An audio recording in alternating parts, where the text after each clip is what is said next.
I know some people might say XRP is not Bitcoin, so why liken the propensity of mass adoption of Bitcoin to XRP? But then again, don't they both have the same Marxist-like supporters? I mean, haven't the elite group of XRP supporters proven themselves as a viable threat to the die-hard Bitcoin proponents? Well, you draw your own conclusions as we look into what popular crypto analysts are saying about this token.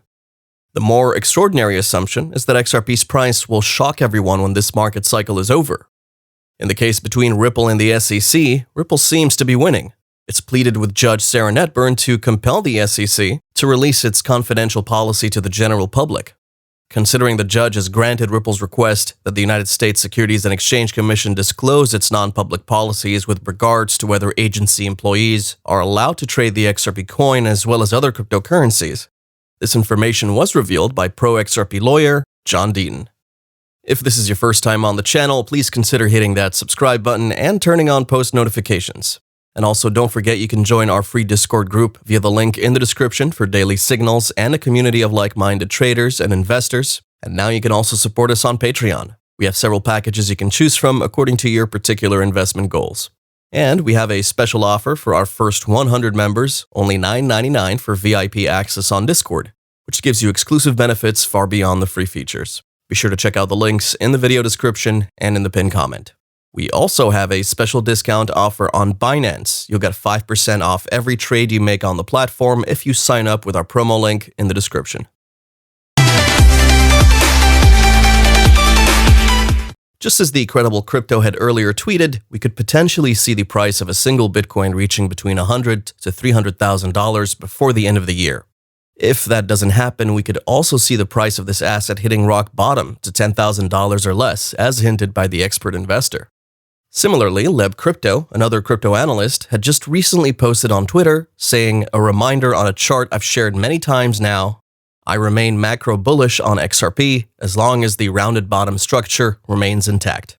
Any weekly closes below 40 cents invalidate the structure, unlikely in my opinion, but yes, I'm expecting further blood for alts midterm."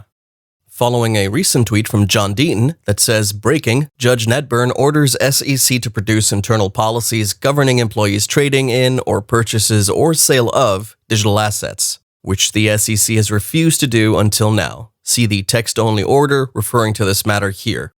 While referring to this image that says here, "Order granting in part and denying in part 220-letter motion for Local Rule 32.7 conference." The court has reviewed the defendant's motion and the parties' letters in opposition and further support. The parties have indicated that the SEC has already begun to produce documents responsive to the defendant's first and third requests, therefore those are denied as moot. The defendant's second request for the SEC's internal trading policies is granted.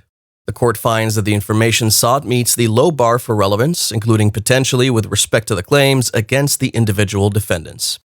John Deaton continues, saying that the RFP number 26 in Netburn's order refers to the letter motion from Ripple, Brad Garlinghouse, and Chris Larson of June 4th on discovery matters, as he yet again refers to some other material. This time he left a link to the court document on the said motion, which we'll be looking at in a moment. Going on further, he asserted that Netburn is therefore ordering the SEC to stop stonewalling and hand over policies governing the SEC employees trading in or purchase or sale of digital assets and or virtual currencies, including all changes and updates to those policies to the defendants. Heading over to that document we earlier mentioned, we could see that the judge had not only granted Ripple the right to the SEC's internal trading policies, but also access to such other confidential materials, like the SEC's FinHub electronic mailbox, which is a readily searchable repository of third-party communications regarding Bitcoin, Ether, and XRP that the SEC has refused to search before now. Also, the court had demanded that the SEC provide a specified date for the production of the court-ordered external communications and internal documents to be provided by the SEC's Office of Investor Education and Assistance. The document requested of the SEC would reveal the Commission's non-public policies as to whether the agency's employees could trade, buy, or sell XRP and other cryptocurrencies. Some important vital facts to note here is that earlier this month, Ripple had sought after the SEC's policies governing the regulator's employees trading, engaging in any form of trade with digital assets and or virtual currencies, including every bit of a change implemented on those policies. The lawsuit had been in a deadlock for some time now. This impasse in the litigation is due to the SEC's argument that these documents were irrelevant to the litigation and thus would not lead to the discovery of any relevant evidence.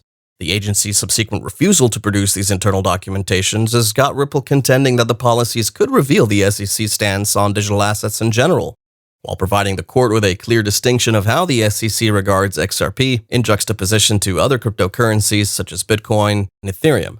Ripple's counsel further argued that those facts are relevant to the applications of the Howey test as to whether the defendants, which includes Ripple and its top 2 executives, spearheaded the offering and sales of XRP as securities.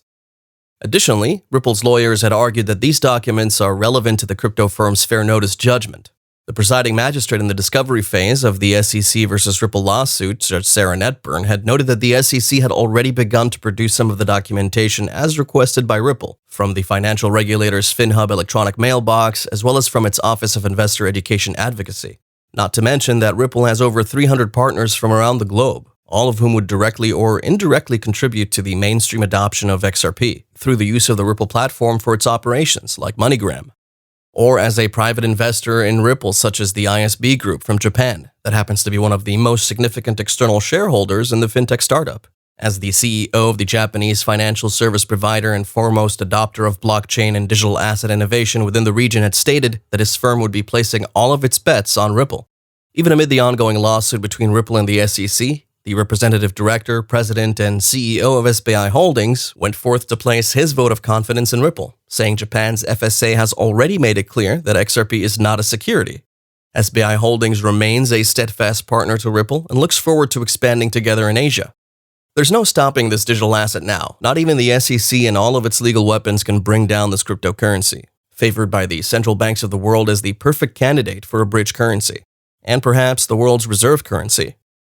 In other news, former founder and CEO of one of the biggest antivirus software companies in the world, John McAfee, died in a Spanish prison while awaiting his extradition to the United States. This triggered a series of events, one of which included the widow of the controversial British-American tycoon demanding a thorough investigation of the case, because she claims her husband didn't sound suicidal the last time they spoke.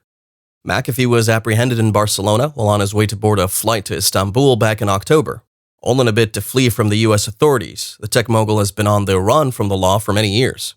Following his indictment in Tennessee from tax evasion charges and another court order within the same jurisdiction based on a cryptocurrency-related fraud case, which has led him to live most of that time on the run aboard a mega yacht. And during a court session from last month, the tech entrepreneur had hinted that at his age he would be spending the rest of his life in jail if convicted in the United States.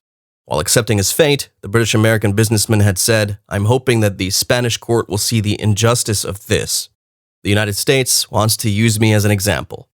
A statement that the authorities were going to leverage as the reason behind his alleged suicide, as the U.S. prosecutors will likely overrule the tax evasion case due to the defendant's death. However, according to his lawyer, Javier Villalba, this is the result of a cruel system that had no reason to keep this man in jail for so long. Well, there you go with another case where the United States authorities are going after a tech whiz, and in this case, a former libertarian presidential candidate of the United States. Which kind of makes me wonder, is the United States on a vendetta against its tech enterprises and their CEOs? Either way, we've made it to the end of today's video. If you enjoyed it, please consider leaving a like on it, subscribing to the channel, and turning on post notifications. Remember, you can also support us on Patreon. Check out the link in the video description, and don't forget to join our free Discord group as well. If you have any questions or comments, let us know, and we'll see you next time.